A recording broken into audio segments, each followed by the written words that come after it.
Okay, my name is Bisangwa, and I'm the Executive Director, Health Program in the Office of the First Lady, in charge of the program for maternal and child health and the adolescent health, HIV and AIDS.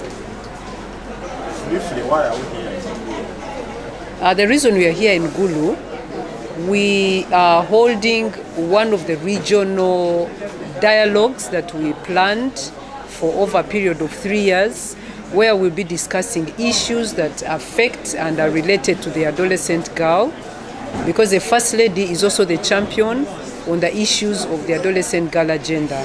And so we are here to be able to have conversations, to have dialogues with the different sectors and stakeholders involved in empowering and promoting issues of the adolescent girl. And these sectors include the district leadership, the cultural and religious leaders, the teachers, the parents, the civil society organizations, and then the adolescent girls themselves, accompanied by the adolescent boys in the spirit of he for she. That here the teenage pregnancies are very high, early marriages are very high, teen mothers, child mothers are many, and then there are also emerging issues of prostitution, and then also now consequences related to that in terms of rates of HIV and AIDS, rates of fistula, issues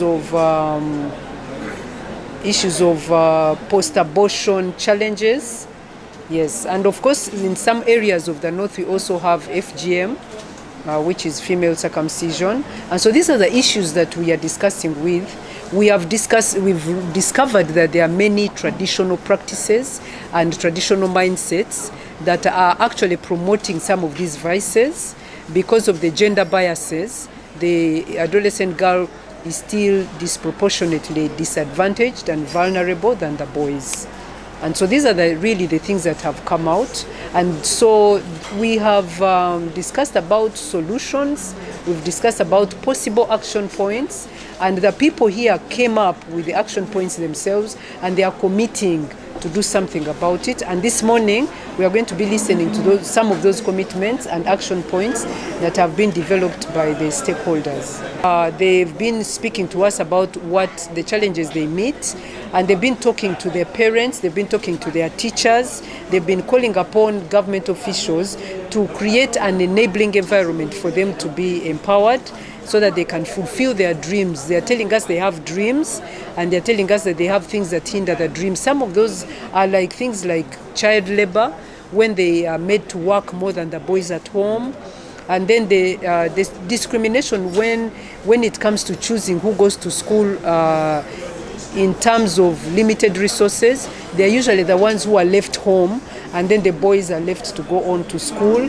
And then they say they have menstrual challenges, because those days of menstruation are very challenging because of the stigma around that, and also the challenges of getting pads. And they were calling upon the parents really to do whatever they can to help them be able to manage the menstrual cycle, so that they don't have to drop out of school. We had a case of a parent who betrothed her daughter on the day that she was born. And this father received dowry. And now after P7, they started pressurizing this girl to drop out and get married. And this girl is resisting and saying, I want to finish school. And so we are appealing to parents to let girls be girls, to let them be in school, to let them finish school and then marry when they are mature. Yes. So these are the stories we are hearing from the young girls. They are trying to make us understand their world and look at the challenges from their point of view, so that when we are strategizing on solutions, they are not just our assumptions, but we've actually heard from them. Yes, we work with gender, we work with education, we work with health, we work with justice, we work with internal affairs, and so there's actually an interministerial task force that is handling this. And so when we come to a region, we work with the district leaders and the structures that represent the line ministries.